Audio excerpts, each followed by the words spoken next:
La selva migrante, para elegir ese título, me basé en una serie de escritos de Augusto Roa Bastos que habla justamente de eso en su novela El Fiscal, que es una novela en la que ficcionaliza, digamos, el retorno del exiliado, ¿no? Y también en una de las obsesiones últimas de un gran antropólogo, pensador, etnólogo, filósofo, español, pero paraguayo también, de hecho obtuvo la nacionalidad poco antes de morir, que se llamó Bartomeu Meliá, un sacerdote jesuita, con quien fuimos muy amigos, y él hablaba de justamente la tala del guaraní, ¿no?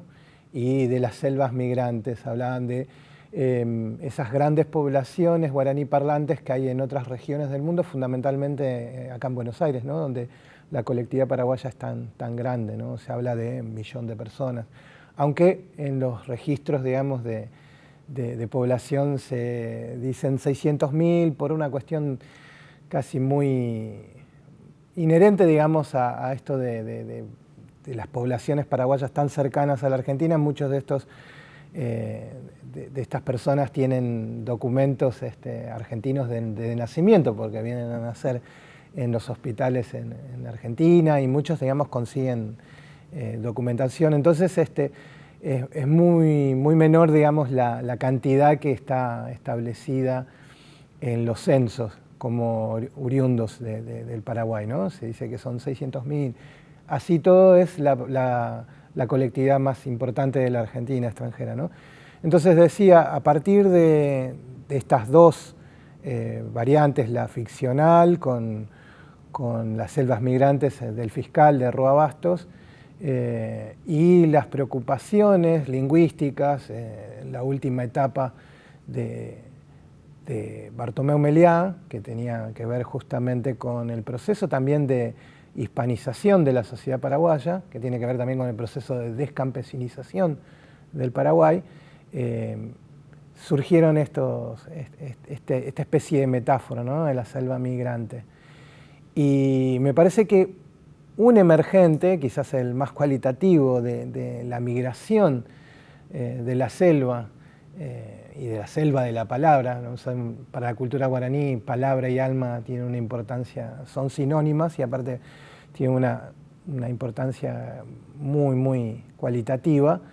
Es justamente la figura de Carlos Martínez Gamba, que fue un escritor nacido en Villarrica, en la ciudad de Villarrica, en el departamento del Guairá, en Paraguay, en la década del 30, un joven militante de izquierda en los 60, formado, digamos, en una familia de clase media baja, o como decimos en Paraguay, de Boriajuribatá, o sea, de pobres satisfechos, bien comidos, digamos, que debido, digamos, a esta política de enfrentamiento que tuvieron las organizaciones de izquierda hacia fines de los 50, principios de los 60, enfrentamiento armado contra la dictadura, se sumó, se plegó al Frente Unido de Liberación Nacional, al FULNA, y escapando a la represión del RI-14, del Regimiento de Infantería, que dirigía uno de los más grandes criminales de la historia del Paraguay, que es el general Colmán, pasó a la Argentina, ¿no? Estamos hablando del 59, 60.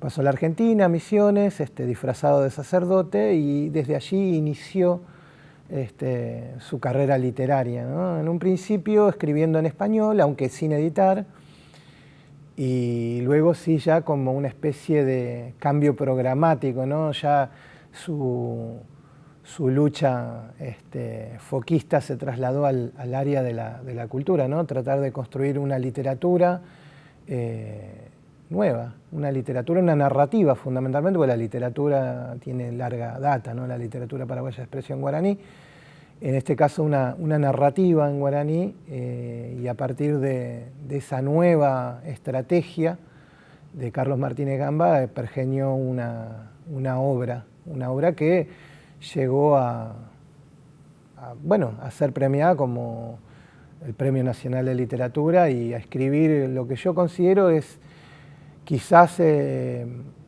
libro paraguayo más importante de la literatura del Paraguay, junto con Yo el Supremo de Roa, que es Ñeñe Monbeú Guerra Guasuro Guaré o Crónicas Rimadas de la Guerra Grande, que está completamente escrito en lengua guaraní del Paraguay. Cuando Carlos está en Posadas, porque su primer exilio lo cumple en Posadas, que es desde que llega al 59, fines del 59, hasta principio de los 70 o fines de los 60, no sabemos bien, en el año 69 más o menos un parteaguas,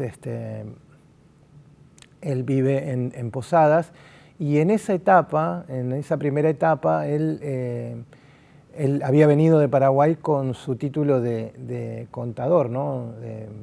Que en realidad no es el contador público nacional, sino que en la escuela secundaria una de las salidas, digamos, de las preparaciones, como qué sé yo, lo que sería el perito mercantil de acá, allá era el asesor contable, ¿no? Un tipo contador. Entonces él desde el inicio trabajó en el área, pero cuando llega a Posadas ingresa a lo que hoy es la UNAM, la Universidad Nacional de Misiones, ¿no? Y que en aquel entonces era un profesorado y se recibe profesor de letras. Entonces, en el transcurso de su exilio va ejerciendo los dos trabajos, ¿no? Como asesor contable, fundamentalmente en aseguradoras, y también como profesor de lengua y literatura, en realidad lengua y castellano era el título, ¿no? Él tiene una formación eminentemente en español. Él proviene de una familia politizada, el padre era un cuadro anarquista del anarcosindicalismo paraguayo. La familia era una familia, digamos, dentro de lo que es Paraguay, nacer vivir en una ciudad y aparte de eso estar escolarizado más en aquella época, significativamente era cualitativo, ¿no? Porque hablamos de que en la sociedad paraguaya, era eminentemente rural, ¿no? Y era guaraní parlante. Entonces, él salió del colegio secundario, una formación ligada al español, completamente ligada al español, una militancia completamente ligada a la cultura occidental en español, porque fue un militante del Partido Comunista, de las Juventudes Comunistas. Cuando llega a Posadas continúa en ese mismo, en esa misma área, pero acontece algo a partir de el contacto con la colectividad paraguaya en el exilio. Y creo que ahí es donde él encuentra un poco, digamos, la reconversión de sus estrategias políticas, ¿no? Pasa de la lucha armada, del foquismo, a la construcción, digamos, de una cultura paraguaya que rompa los dispositivos colonialistas que la asignan hasta hoy, ¿no? Lo que hablábamos con Karina, de la sociedad paraguaya es una sociedad bilingüe y diglósica. Entonces es una sociedad donde la absoluta mayoría hablan guaraní, pero a la hora de escribir, a la hora, digamos, de acceder a la alta cultura, lo hace en español. Y creo que en esa oposición encuentra nuevamente Carlos una orientación para sus estrategias políticas, ¿no? Entonces, en vinculación con la colectividad, con los pobres, con los albañiles con los que trabó amistad en el exilio. De hecho, hay anécdotas de sus familiares de ir a trabajar con sus compañeros a la provincia, ¿no? Al Gran Buenos Aires, en aquel momento, digamos, en un proceso de formación muy a la matanza, decía, trabajar con sus compañeros, justamente para estar en contacto con el guaraní coloquial, no solamente con el guaraní letrado en el que se formó y forjó un cúmulo, digamos, una capacidad única, ¿no? La lengua de Carlos Martínez del Gamba es una lengua que está imbuido de muchos niveles de guaraní, del nivel guaraní erudito que viene de los jesuitas, de la tradición del padre Montoya, del Tesoro de la Lengua, de la cultura guaraní tribal originaria, no contaminada por la colonia, que tiene que ver con justamente los Mbugá y la recopilación de los cantos sagrados, de la Gurapitá, de los cantos que él mismo recopiló, que son la palabra luminosa. Entonces, del guaraní coloquial o yopará, que hablamos cotidianamente los paraguayos, y también de un guaraní neológico, ¿no? Que es un guaraní de gabinete que tiene que ver mucho con las políticas que distintos sectores, distintas élites del idioma postularon en el proceso, digamos, de normativización que se llevó a cabo de la lengua, que culminó en 1992 con la oficialización del guaraní como lengua del Estado paraguayo. Entonces, en ese proceso también Carlos fue muy, muy importante, ¿no? Y todavía hay muchos aportes que siguen siendo debatidos, ¿no? Debatidos dentro del espacio de los guaraniólogos, muchos aportes de Carlos siguen siendo debatidos. Y el primer libro que escribe es un libro que tenía circulación dentro de lo que es la oratura popular paraguaya, en los casos de Puyay. El Puyay es un personaje de la vernácula paraguaya, que es un niño muy pobre, escuálido, pero muy astuto, y que vence justamente a los poderosos por astucia. Entonces él transcribe una versión, un caso ñemombeú,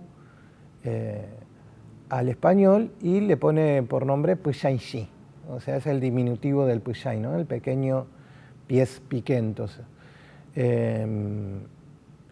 Luego sigue con otro libro que es Platahuihuí, que es la vieja historia de los tesoros enterrados en la época de la Guerra de la Triple Alianza, que es un gran fagocitador de casos, de historias orales.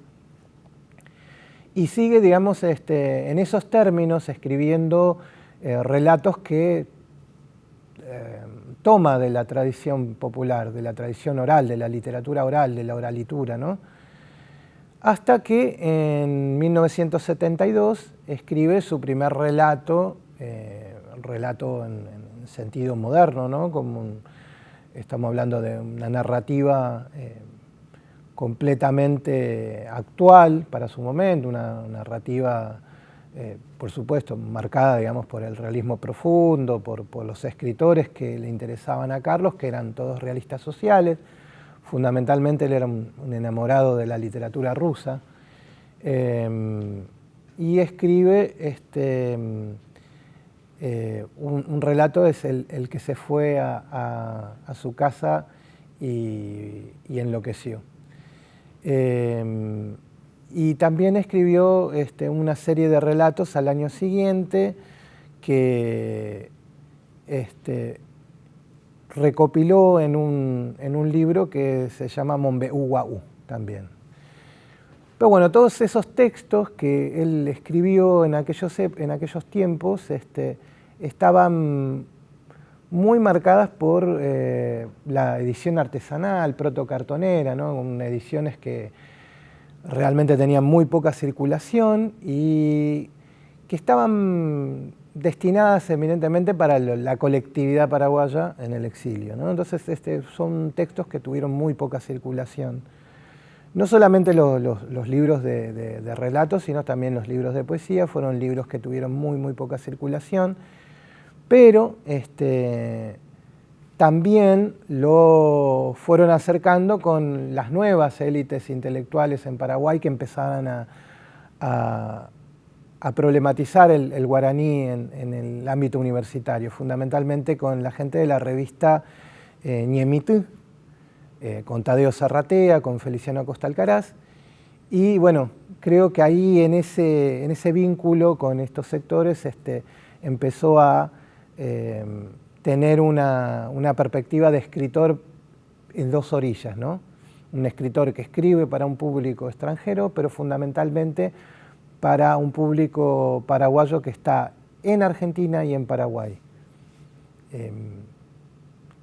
Ese desarrollo, digamos, de su literatura se va a potenciar ya con la caída de Stroessner y la publicación de su libro de relatos que se llama Yaguañetuó, que sería el perro rascándose los piques, o las niguas, como se dicen. Sería algo así como despulgándose, pero en este caso no son pulgas, sino son piques, niguas. Y bueno, y culmina, digamos, con el libro que digo yo que es un libro central, aunque poco conocido, de la literatura paraguaya, que es el de las crónicas rimadas de la Guerra Grande. El libro, Carlos tenía como arbitrariedades muy interesantes, ¿no? Cuando él inicia su obra poética, es una obra poética épica, eminentemente épica, y que está vinculada justamente a los casos Ñemombeú, que serían los relatos orales de la cultura paraguaya, ¿no? Y él transforma esos relatos en poesía. Y la fórmula con la que escribe esa poesía es retomando ciertas locaciones y cierto despliegue teatral de lo que era la fiesta popular en Paraguay. En las fiestas populares en Paraguay nunca faltaban lo que eran las calecitas, ¿no? Para los niños, para la gente, en las fiestas populares que se hacían en las plazas públicas, festejo de santos y todo eso, aparecían las calecitas y con las calecitas los músicos y fundamentalmente los compuesteros, que eran bates orales, ¿no? Que eran de alguna manera lo que informaban los grandes sucesos políticos, criminales, etcétera, etcétera, de esa sociedad, y lo hacían cantando. Eran romanceros, para decirlo de alguna manera, y Carlos transforma esos relatos en poesía y toma la figura de los compuesteros para llevar adelante, digamos, el relato épico, poético, ¿no? Y eso hace con Puisaillí, ¿no? Mauricio Oresatú, o el Mauricio el Tuerto. Mauricio Oresatú es un compuestero que cuenta el caso de Puisaillí. Entonces, ahí vemos una primera operación, ¿no? La segunda operación es transformar el relato de las vicisitudes históricas, de las grandes vicisitudes históricas, tal cual lo hace otro gran escritor paraguayo que fue Gabriel Casaccia, también exiliado acá en Argentina, fallecido en Argentina en el año 81. Y en esa misma clave escribir un relato de corte realista, profundo, problematizando las figuras de los exiliados, ¿no? Que es una obsesión de Carlos. Y entonces ahí surge el relato moderno en lengua guaraní, ¿no? Y el tercer gran procedimiento es la narración de la guerra, las crónicas remadas de la guerra, pero a partir de la idea pergeñada ya por el clásico de la literatura paraguaya, aunque nunca escribió un libro, pero sería como el Hernández de la literatura paraguaya, que se llamó Emiliano R. Fernández, que fue un gran bate popular, que fue el que escribió las principales canciones en la Guerra del Chaco paraguayo. De hecho, en Paraguay se lo conoció como el tirteo verde olivo. Entonces, copiando de alguna manera el procedimiento de Emiliano R. Fernández, él escribe, de hecho Emiliano tiene varios poemas en los cuales toma como leitmotiv la guerra de la Triple Alianza para enfervorizar a las masas en la defensa del Chaco Boreal, entre otras, qué sé yo, 13 Tuyutí o pienso en 1 de marzo, que es la fecha de la muerte del Mariscal López en Cerro Corá, o Tuyaí, que es el encuentro del poeta, de Emiliano, con un veterano de la guerra del 70. Entonces, tomando eso, Carlos empezó a escribir las crónicas de todas las batallas de la guerra de la Triple Alianza durante 10 años, y lo hizo con tal maestría que de alguna manera fue pienso como el que une los fragmentos de un espejo roto, ¿no? Porque el significado mayor de la guerra de la Triple Alianza fue justamente romper ese espejo en el cual se reflejaba la conciencia nacional, ¿no? Siempre que hablábamos con Bartomeu Meliá, él me decía justamente eso: la paraguaya es una identidad por la negativa, es una identidad forjada en lo que pudimos haber sido y no fuimos, porque tuvimos una guerra en el medio, ¿no? Una guerra que destruyó hasta el último hombre, ¿no? Entonces, lo que hace en ese poemario, en ese gran libro, Carlos, también está signado por su forma de ver la cultura paraguaya, porque justamente un problema de la cultura paraguaya es el nacionalismo colorado, ¿no? El nacionalismo del Partido Colorado, que es tan importante dentro de la cultura paraguaya, ¿no? Pues es un nacionalismo en su decimos, un nacionalismo de palabras para afuera, y después es una política que es completamente negadora de la soberanía y de la propia cultura nacional, de la identidad nacional. De hecho, Stroessner fue uno de los grandes enemigos de la oficialización del guaraní y es uno de los grandes responsables de la minorización, digamos, de la cultura guaraní dentro del Paraguay. Aunque en los mitines, digamos, populistas del Partido Colorado, lo primero que sale es el guaraní como un símbolo, digamos, de identidad nacional. Entonces decía que la matriz democrática y popular de la perspectiva con la que cuenta la guerra Carlos Martínez Gamba, tiene que ver justamente con, no el culto a los héroes, que es el emblema, digamos, de la ideología colorada de Oleari, el historiador oficial del Partido Colorado y del Paraguay nacionalista, ¿no? Es contar la guerra a partir de los héroes anónimos, de los pobres, de los sectores populares que vivieron la guerra, y de las voces alternas, ¿no?, de la guerra. Y también esa especie de pluriculturalismo, esa especie de cruce entre la cultura alta y la cultura baja, está muy presente en la lengua que utiliza Carlos, ¿no? Porque inclusive en los enfrentamientos que se dan en territorio argentino entre las tropas argentinas y las paraguayas, por ejemplo, en la batalla de Corrales, o Peguajó como se la conoce acá, las caballerías correntinas se insultan y dialogan con las paraguayas en guaraní, y cada una habla en su dialecto, ¿no? En guaraní correntino es el general Hornos y el general Díaz y los paraguayos en guaraní paraguayo, ¿no? Entonces es muy interesante cómo los personajes, o sea, cómo interpretaciones que hace de distintas variables de la historia con mayúscula, él las minorizan en lenguaje coloquial y en la interpretación popular que se le da a las razones, a los motivos. Por ejemplo, en Acostañú, el ajusticiamiento, o en Piribebuy, cuando acontece el ajusticiamiento, la quema del hospital de sangre por parte de los brasileños, la interpretación que dan los soldados de la furia de los brasileños tiene que ver con la muerte de Mena Barreto, el general Mena Barreto, que para los soldados paraguayos Mena significa esposo. Entonces dicen que Mena Barreto era efectivamente el esposo del conde de Orleans, ¿no?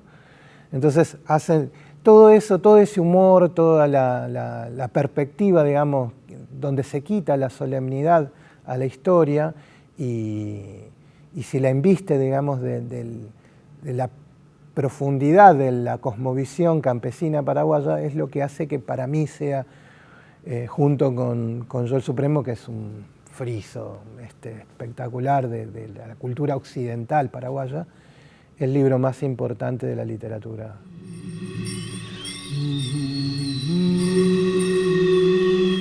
Carlos tuvo de aliados, en Paraguay en general hay como una especie de glorificación un poco hipócrita de lo que es la cultura guaraní, ¿no? Porque la mayoría de los escritores pertenecen a una clase social y en esa clase social, digamos, lo que prima es el español.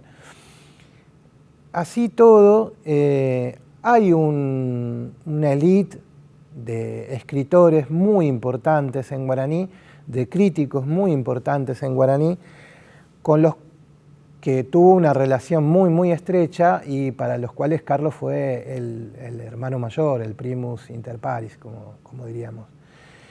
La literatura paraguaya de expresión guaraní, el primer gran escritor, bueno, empecemos con que la literatura paraguaya de expresión guaraní, los primeros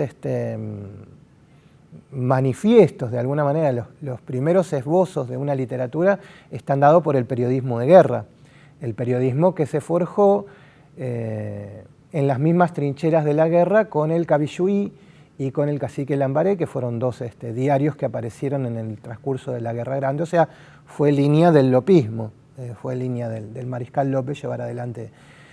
Y entre los grandes escritores estaban los principales escritores intelectuales del Paraguay, que eran intelectuales de mucho fuste, de mucha formación, porque justamente fue una élite formada en Europa, con ideas avanzadas, que hablaban muchos idiomas, como el coronel Centurión, Juan Crisóstomo Centurión, o también el padre Fidel Maíz, y tantos otros, ¿no? Luego de eso, luego de bueno, la implantación de la ideología liberal en Paraguay, la prohibición del guaraní, el sarmientismo como idea fundante, digamos, de lo que fue la sociedad liberal, hay un retroceso significativo que lo lleva al guaraní, digamos, a regresar a sus fuentes, que son la oralitura, la música, la poesía popular, ¿no?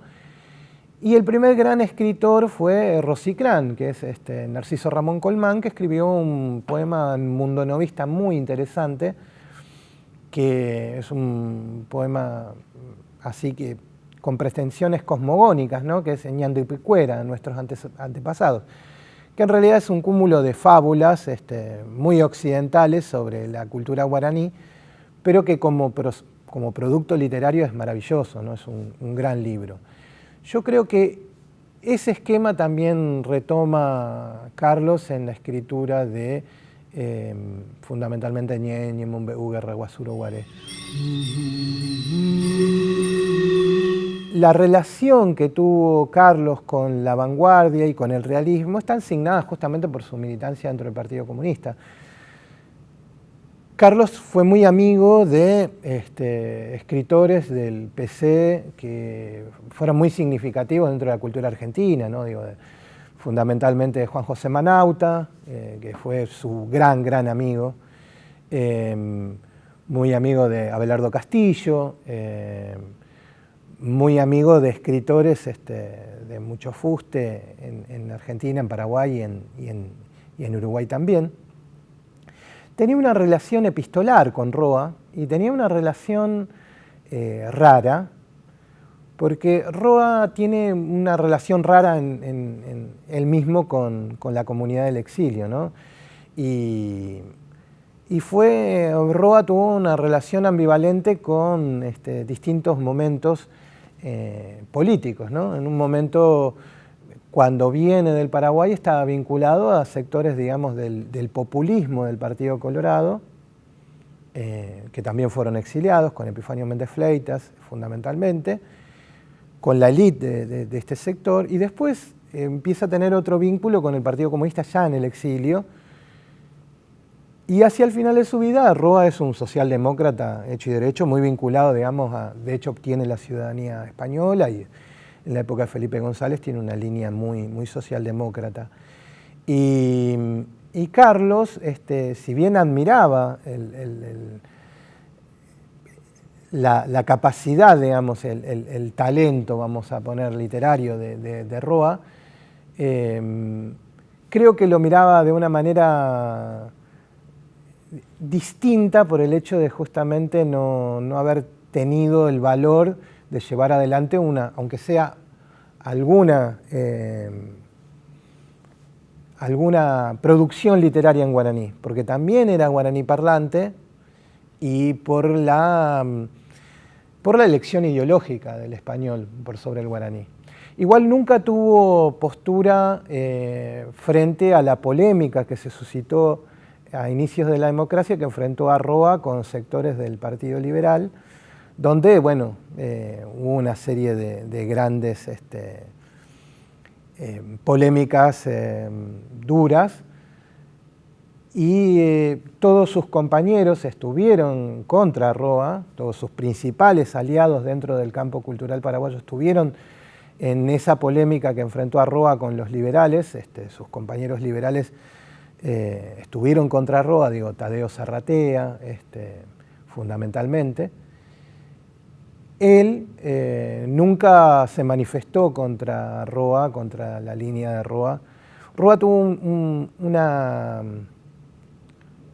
una caracterización que como alborotó el espacio de las letras en Paraguay, es que el de la literatura ausente, ¿no? Que Paraguay es una literatura ausente porque no tiene sistema, ¿no? Es más o menos, siguiendo la línea Cándido Rama, dijo, bueno, y eso molestó mucho a estos grupos, digamos, en la reconfiguración del campo cultural, produjo una serie de polémicas en los medios, ¿no? En los principales órganos de prensa del país, en Última Hora y en Hoy. Y Carlos nunca se manifestó a favor de sus compañeros, pero estoy muy convencido de que tenía una postura contraria justamente por la decisión de Roa de no haber escrito en guaraní. Carlos no solamente se sigue leyendo, sino que también se empieza a leer en otros lugares, ¿no? El hecho de que justamente estemos pensando en traducir su obra, que estemos pensando en difundir su obra en el país, en Argentina, porque fue un escritor que muy vinculado a la provincia de Misiones, muy ligado al territorio provincial. De hecho, el libro sobre los Bugá guaraní de Misiones es un libro que también le dio un reconocimiento en el plano de la etnología a nivel nacional y continental. De hecho, creo que en Argentina se lo conoce más como un etnólogo, como colector de los cantos, ¿no? de los guaraníes de Misiones, y no tanto como escritor, pero creo que eso es un proceso que se va a ir forjando, ¿no? Porque es un escritor realmente mayor y su obra merece ser leída. Es una injusticia poética que no se conozca la obra de Carlos Martínez Gamba, y bueno, estamos tratando de solucionar eso. Respecto de la vanguardia, de los sectores, digamos, que siguen escribiendo en guaraní, hay un proceso de enseñanza del guaraní que se está dando también se está aumentando, está creciendo en Argentina, con muchos profesores, gente conocida, que realmente me parece que va a dar frutos en el futuro inmediato, ¿no? Ya de hecho hay muchas chicas, digo chicas porque son las que conozco, argentinas que escriben en guaraní o utilizando de alguna manera esbozos, rudimentos de guaraní, y creo que eso va a ir increyendo.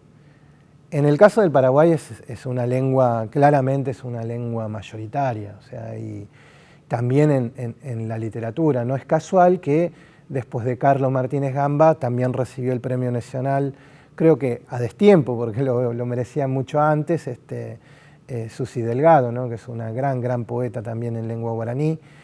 Y en general lo último que se ha escrito en Paraguay, lo mejor que se ha escrito en Paraguay en los últimos 30 años, se ha escrito en esa lengua. Yo no tengo ninguna duda que los mejores escritores que hay en Paraguay hoy escriben en guaraní. Y los que no escriben en guaraní están completamente imbuidos del guaraní o en proyectos de cruza de lenguas, ¿no? de mixturar lenguas. No solamente los escritores de lo que se conoce como la triple frontera, sino también escritores que escriben en español, pero están completamente imbuidos del sustrato y de la cosmovisión del guaraní, ¿no? Entonces, me parece que eso, y más aún con el proceso de normativización y el acceso, digamos, a la escritura de muchos jóvenes, va a ser que en el futuro la lengua de escritura, el vehículo de transmisión de la cultura sea también el guaraní. De eso no estoy... Sí hay un proceso de hispanización en la ciudad capital, y es un problema que también se está, digamos, tratando, ¿no? Que tiene que ver con cuestiones que más hablan de la estructura económica del Paraguay, de la descampesinización, de la conformación, digamos, de estos grandes aglomerados de pobreza que son las grandes ciudades latinoamericanas de hoy. Pero asimismo en estas grandes ciudades hay procesos nuevos del guaraní que son sumamente interesantes, como, qué sé yo, pienso en el hip hop, en la jerga chespi, que la jerga chespi sería como, por ejemplo, los sectores que consumen Paco, allá le dicen chespi, producen un hip hop que está marcado por una base guaraní, español, y en gran medida el argot del lunfardo rioplatense. Entonces hay un berre guaraní, hay un lunfardo que mezcla el guaraní con el rioplatense, hay un proceso de misturación, de las lenguas que hacen nuevos experimentos, digamos, que tampoco son individuales, sino que son sociales, son procesos de profunda raíz social, ¿no? Y creo que Carlos sigue siendo un faro para todos aquellos que quieren escribir en guaraní. Para mí, sin lugar a duda, me está enseñando a escribir en guaraní. He salido de la traducción y ahora estoy escribiendo en guaraní, y creo que uno de los grandes faros de este proceso de recuperación para mí de la lengua guaraní están signados por la obra de Carlos Martínez Gamba.